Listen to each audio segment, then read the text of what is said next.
And so building that sense of safety was so intentional. And then presence, I really didn't want to dissociate. So I was at a time in my, in my life where I did often dissociate, particularly around physical sensation, and I didn't want to. I wanted to be present. I wanted to experience birth, and I wanted there to be joy, that I wanted the joy that comes with resilience to be there.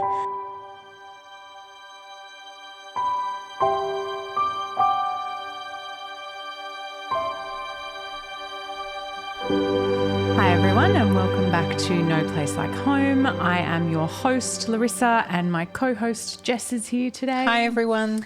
And we are joined today by the incredible Dusk. We are going to be chatting today to Dusk as a survivor of childhood sexual assault.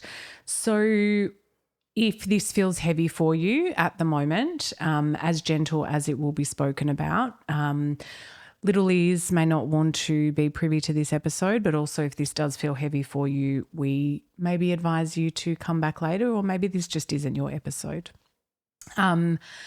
Dusk, welcome. Thank you. Thank you for so being much here. for coming on today. Yeah. I feel really thankful for the opportunity to talk about this, and I acknowledge it is a really tender topic, but what makes it so much harder for survivors is the lack of cultural awareness of our experience. So thank you for giving space for me to share, what it's like for survivors as they enter into motherhood. You're more than welcome. Tell us a bit about your background and your qualifications. Okay, so when I finished school, I didn't know what I wanted to do. So, of course, I did a Bachelor of Arts. Everyone do a Bachelor of Arts. Yeah. Did you finish your Bachelor of Arts? I took a 5-year gap year and then I came back to it. Done. Yeah. That's a good years. It was a commitment to the Bachelor of Arts. And then I've worked in the not-for-profit sector, and education has probably been the theme that's run through my career. And then I went through an experience of chronic pain, and that really disrupted my career because I was the director of a small not-for-profit. But, what is really common for people who have experienced sexual assault is that, it can show up in our, we can have chronic health issues later in life. And for me, I had chronic pain, but I think I was attempting to heal myself through my work. If I could help others, then that would help me. But what actually happened was that I completely burnt out, and my pain was so bad I couldn't even lift a plate, I couldn't turn on the tap in the bathroom. And yet I pushed through because, again, that it was something that I had learnt to do to cope as a child. And so I pushed through until I couldn't. And in the most public arena, I was running an interstate conference tour with speakers from all across the world, and I was lying down behind the back of the stage and I could not move. What was your pain? It started in my shoulder, and then it was regional pain, then it was global pain, then it was fibromyalgia. It was given every different label that it could be given. But ultimately, I think that it was my body just saying enough. And so then I had to take, I thought I'll take a year off, I'll get better, and then I'll just go back. But, maybe I just won't be the CEO. No. That year that I took off was so significant because it really, I think it was the first time that I actually slowed down enough to hear my own story, to hear what it was asking of me. And I could no longer ignore my body. I could no longer ignore, my story, and I wanted to live differently. And so that's when I kind of just started playing with small business because it was on my own terms. And I started a little biz called The Listening Squad because I just wanted to listen to people's stories. I think for so long I had lived a life where my story had not been heard. And I just longed for others to feel heard and to create a world where, I just think, imagine a world where every person was heard. I think we love podcasts so much because we love hearing people's stories. We love hearing our own story in the stories of others. Yeah. Finding someone to relate to. Yes. And so that intersected with me becoming a mum, and that changed my trajectory because I knew when I was becoming a mum that my own story was going to resurface, and we can come back to that. Yeah. But, I mean, it was just changed. The intersection of my life and motherhood just exploded, amplified.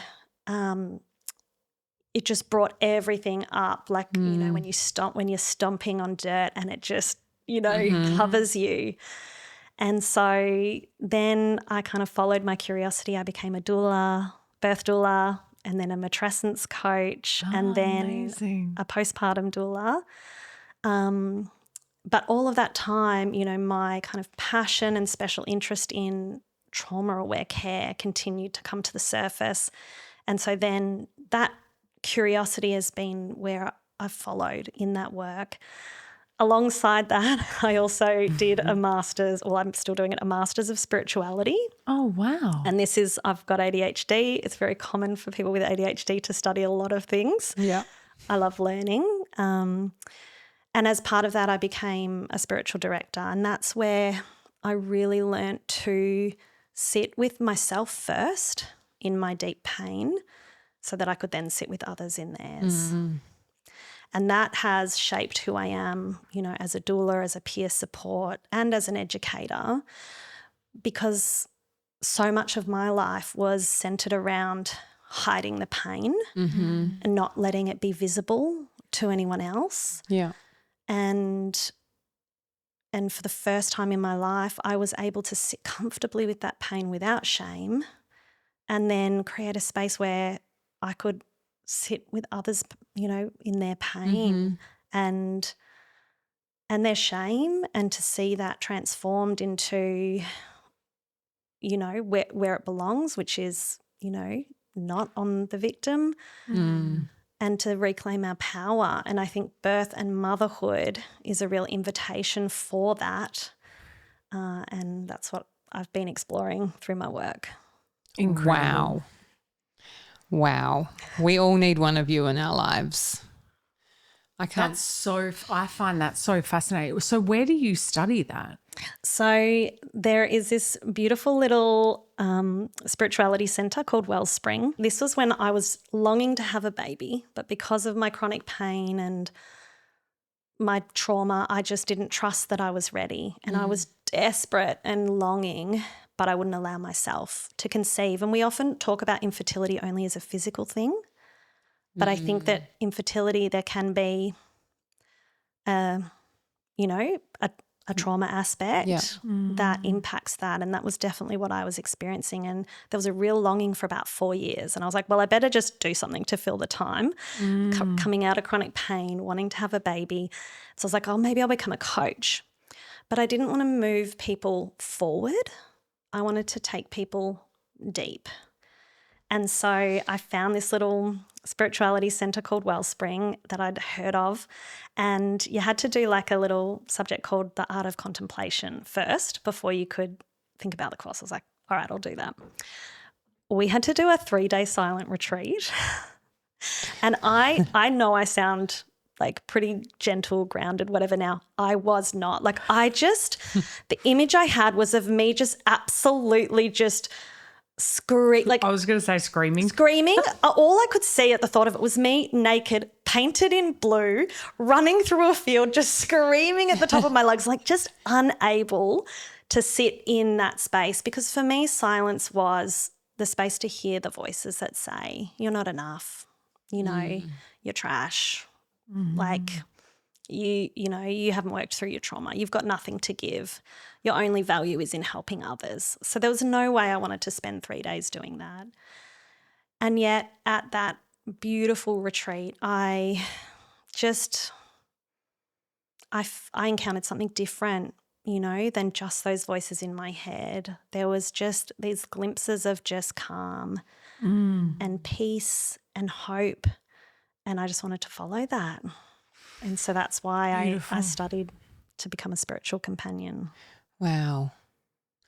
And so then how long after you started doing that did you plan to conceive, or did it happen by surprise? No, I planned. Yeah. So literally the first year I fell pregnant, that first year that I was studying. You felt ready? No. So Yeah.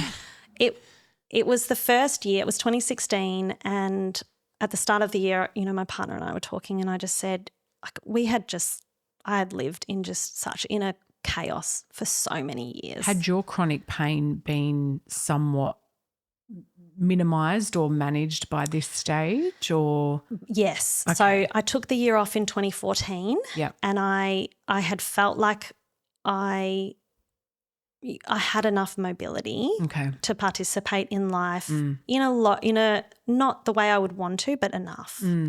And my partner and I were like, whew, it's been a ride. Like, let's just, I think we'd been married for 6 years, together for 10. Let's just have a year of stability where we just be. And then literally next minute, my mum was diagnosed with cancer. Oh, Dusk. And we were actually estranged at that time due to, the complexities of how childhood sexual assault impacts family relationships. And it was actually her cancer that brought us back together. So I remember the day we found out, and she lived interstate, and we just hopped in the car and we just drove to her and we reconciled. And then I just said to my partner, like, a year of stability, like, that's gone. Let's just do this. And I was pregnant the next month, or after the second cycle. Wow. Yeah. So then I think what's interesting about being a survivor, then entering pregnancy, is that often it comes with a whole bunch of complex traumas. It's not just there was the chronic health issues. We were very low income because of my inability to work, so our resources were really low. Huge family dynamics. My mum was in a coercively controlled relationship where, that was part of the estrangement, was that we weren't allowed to be in connection with one another. And then I had, the impacts of my trauma, and all of that is intersecting to then shape my pregnancy, and as well as that, the external pressure of my mum's health. Wow. It's no small load. It's no small load. But what I also want to say is that survivors and people who've been through complex trauma are so fucking resilient. Yeah. So resilient. And for some survivors, the motherhood doesn't activate their trauma, but for many it does. In terms of when, people who've experienced sexual assault, it can come up when you enter a really long-standing relationship, when you get married, when you give birth, and when you become a mother, and when your child is the age that you experience the assault. And yet there's no common knowledge about this. No. But the resilience that we bring in, often, we have the most incredible coping mechanisms, some healthy, some not. We have, such incredible awareness of our triggers, of how to navigate, what we're moving through. We often have a lot of empathy and understanding for others because of what we've been through. And, we've often built a really strong, secure network around us because in many cases we've kind of had to make our own family out of friends.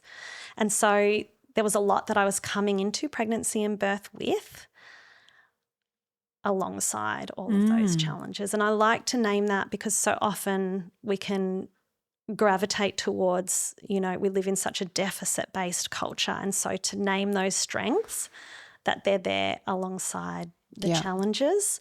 And that toolkit that we bring in, when it's contextualized to birth, it's incredible. Yeah. But for me, my pregnancy, it was challenging because I was so happy. And then I caught up with a bunch of friends. You do the announcement tour and you're all coy and you're like, I've got something to say. I won't be drinking. Yes. No, I won't have a wine. And everyone's like, yeah. It's the telltale sign. I don't want the cheese platter because and I remember I caught up with a group of friends and I was so excited and I told them, we had our little celebration. And then as we were walking back to our car, my friend said to me, she was a student midwife at the time and she knew my story, and she said, hey, mate, I'm sure you're aware of this, but did you know that, stuff can come up for you in terms of your experience? And I was like, yeah, I knew. I know. I did not, but I just did not feel ready to talk about it. And she shared with me just that, she'd supported a birthing woman who had memories kind of resurface during the birth, and I was during the birth, and it's actually really common because it's such a layered experience physically in terms of sensations, but also if you're not receiving trauma-aware care, then a lot of those power dynamics and sense of autonomy over your own body being compromised can be really triggering. And so I said to my friend, yeah, I know. And then I just got home and I was like, how can this, awful experience steal the joy of this? Like, it's not fair and I don't want it. And so then I just went on a real journey of, I guess, owning the reality that, like, it lifted the veil. I couldn't pretend anymore that I was just, a cookie cutter woman who hadn't been through anything, but that actually, I've had a life, I've been impacted by trauma, and as much as I would love to enter motherhood, without this, the veil had been like, it was gone. I did then carry it into postpartum, but we'll touch on that. I'm sure we will. So I was really fortunate to have continuity of care and a home birth through the hospital. It didn't eventuate, but for me, knowing that I was in control, that I had a trusted care provider who was amazing, that really helped me to prepare. And I don't know if you have heard of Shalom Stone from Rock Your Birth, but I did like a little e-course that she did, and I can't remember anything but this one exercise, and I now use it with all my doula families, where she says, what are the 3 things you want to feel in birth? And I loved it because so often we focus on what we want to happen. I want this, I want that. But how did I want to feel? I wanted to feel safe, present, and joyful. And so building that sense of safety was so intentional. And then presence, I really didn't want to dissociate. So I was at a time in my, in my life where I did often dissociate, particularly around physical sensation. And I didn't want to. I wanted to be present. I wanted to experience birth. And I wanted there to be joy, that I wanted the joy that comes with resilience to be there. And there was just so much that we did to really bring that in. And then how did the birth go? Layered.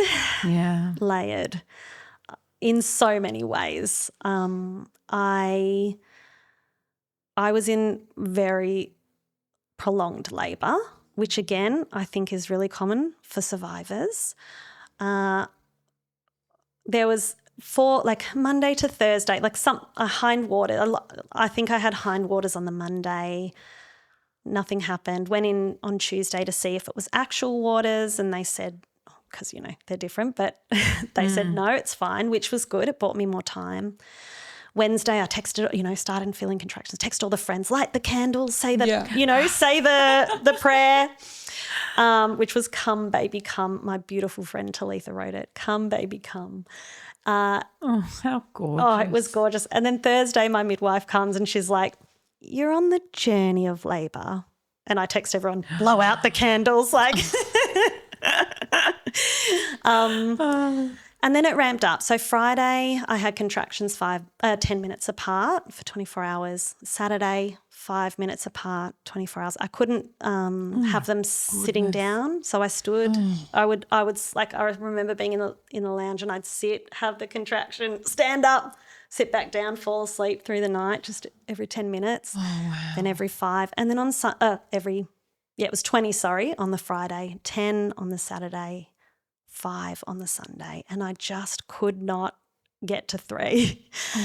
But I really wanted this home birth because that was where I felt safe. And I think partly baby was posterior, so there's that physical, but also I think I was processing that I was bringing a baby into the world that my mum would no longer be in. So there was this emotional part, and I remember my friend who was a midwife came over at like 8 o'clock at night on the Sunday. She sent my partner to bed and she just held me. She hand fed me. She got me doing, big steps, and she was with me till about 2 a.m. And at one point she just held me and she said, "Dusk, what are you afraid of?" And I just knew it was saying goodbye to my mum. And as soon as I said it, and I just wept in her arms, and by the morning, I was in active labour. Wow. The letting go. The letting go. And the sun came up, and I don't say I woke up because I hadn't slept for days. The sun came up and I called the midwife. I made her come over at like 2 a.m. because I just wanted to hear the baby's heartbeat. God bless MGP. They are just so beautiful.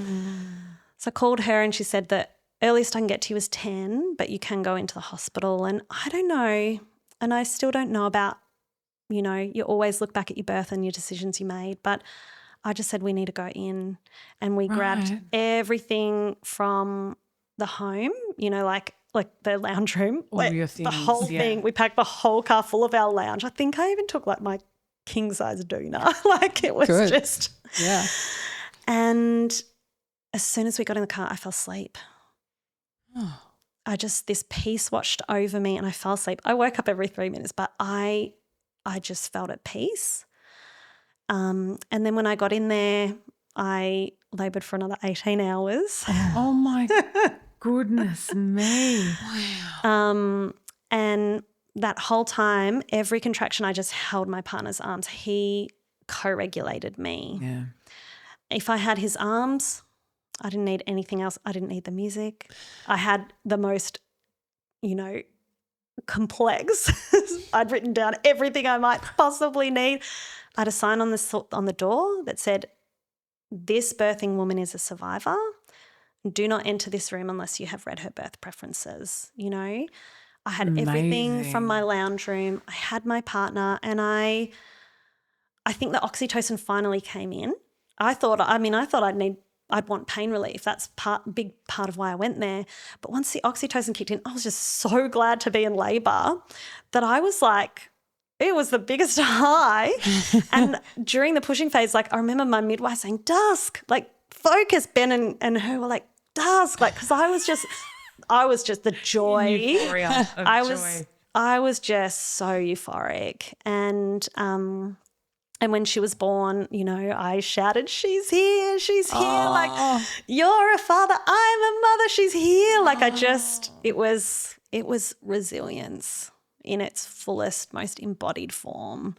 And I got to experience my body's power in a way that I had never experienced before.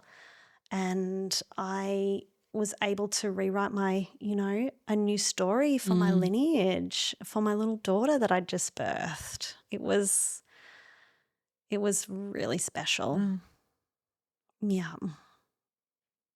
You're going to have to talk, Jess, about... I'm also like, if I start talking, the tears will flow. Yeah. How about your did you plan for your postpartum at all? Or so I did, but, and this is what's so heartbreaking, is I experienced obstetric bullying that completely re-traumatized me. Oh, God, Dusk. You know, and that's why I say that birth is not one thing. You know, often we have this binary of birth is either empowering or traumatic. And my birth was both of those things. My birth was beautiful. There was very triggering moments in my birth, and I had to navigate those and respond to those. But I experienced obstetric bullying and, you know, a very re-traumatizing, I unfortunately had a 3C tear, and my repair was very re-traumatizing because of the care that how I was cared for, how the obstetrician treated me in that time. And then I experienced obstetric bullying because my beautiful little one, she had ABO blood incompatibility and was rushed to the children's at 24 hours old. Her jaundice levels were off the chart. She was crying yellow tears, and the pediatrician had never seen anything so severe before. Oh, wow. And I tried to sign myself out against medical consent, and the obstetrician, I won't share what he said, but it was so scary. I felt so afraid and threatened and unable to listen to my inner knowing, which knew I needed to be with my baby. Yeah, of course you did. For you and for her. Yeah. The fact that even gets questioned is just mind-boggling to me. And it took me 4 years to make a complaint to the hospital, and when they did, they said that never should have happened. What he said was not even medically factual. And they were, you know, and they said, "We're so sorry." But it really impacted me. So, you know, my whole nervous system was so heightened. And I remember being in NICU and I would hear someone with the cadence of his voice and immediately went into fight or flight. Oh, wow. Because these moments with our care provider when we're survivors, if it can mirror the, you know, experience of our trauma. And so it's not just birth trauma, it is re-traumatization, you know, of our abuse. And so I had this incredible birth, but then I had, you know, this re-traumatization. And then, of course, being in NICU is a huge trauma. And I was very, very lucky to bring my baby home. There was a period of 24 hours where we didn't know how, you know, what was going to happen. She had a full blood transfusion, Wow. and I wasn't allowed to hold her for, I think it was 24 or 48 hours, which was so heartbreaking. And again, just the way that I was spoken to in that was so challenging. And I remember this beautiful, beautiful, beautiful NICU nurse. You know, those people who they're trauma aware, they get it, they see you as a whole person. I would go up and see my daughter through the night because I was pumping anyway. And I remember going up and, you know, I'd had one nurse who said, you know, "Can you please just leave? She can smell you and she's just getting upset." Oh, my God. Yeah. So, of course, I'm leaving with the thought that I'm hurting my daughter. She needs, like, it was just That is horrendous. horrendous. But then the beautiful nurse, like, she could see my longing to hold my own baby, and she said, oh, her sheets are dirty. I'm like, they were not dirty. And she you know, goes, "I'm going to have to change them." And she picks her up and she puts her in my arms. And I said, "I'm not allowed to hold her. I'm not allowed to hold her." And she puts her in my arms and I was like, "I'm not allowed to hold her." And she's like, "It's fine. I'm just changing the sheets." And I said, "What do I do?" And she said, "Just kiss her." And I just looked at her a little bit and I just covered her in kisses. And, you know, and this beautiful nurse just slowly doing the thing, and she goes off and she comes back. She goes, "Oh," and I'm just, goes, "Oh, I got the wrong size." Like, they only have one size. And so off she goes, and I just held my baby. And, you know, I always tell her, like, all of the prayers, all of the love, you know, that her whole community held for her, like, just poured through those kisses and healed her. And I know that's, you know, that's just language that I'm putting on that, and that's not everyone's experience. But for me in that moment, just to be able to hold and kiss my own baby was everything. And then I will never forget coming home. As I was leaving NICU, a nurse said to me, and again, I just want to acknowledge, I know this isn't everyone's experience, but she said to me, now go home and forget this ever happened because you're one of the lucky ones. And I know that, but forget this ever happened. It was like being silenced again. Yeah, yeah. Wow. Oh. And the thing is, her intentions would have been so good. So good. But wow. But I had been silenced at so many points in my life when I tried to share about my abuse. Me saying something has happened to me and it just being silenced. And again, I'm walking out, something has happened to me. And I'm told. Forget it ever happened. Oh. Just silence. Oh, wow. I'm going to stop you there. We're going to continue this conversation in the next episode. Okay. Thank you so much for sharing. We really appreciate thank you your story. So thank you. This podcast represents the opinions of our hosts and their guest speakers. Views and opinions expressed in the podcast are our own and do not represent that of our places of work. This podcast is for informational purposes only, and content here should not be taken as medical or professional advice. Please consult your healthcare professional for any personal recommendations and medical care. While we make every effort to ensure that the information we are sharing is accurate based on the best available information at the time of recording, we welcome any comments, suggestions or feedback via our website contact form, home.com.au/contact. Names and details of personal experiences may have been changed to allow for anonymity and privacy. To join the conversation, join us on social media at Home Postpartum.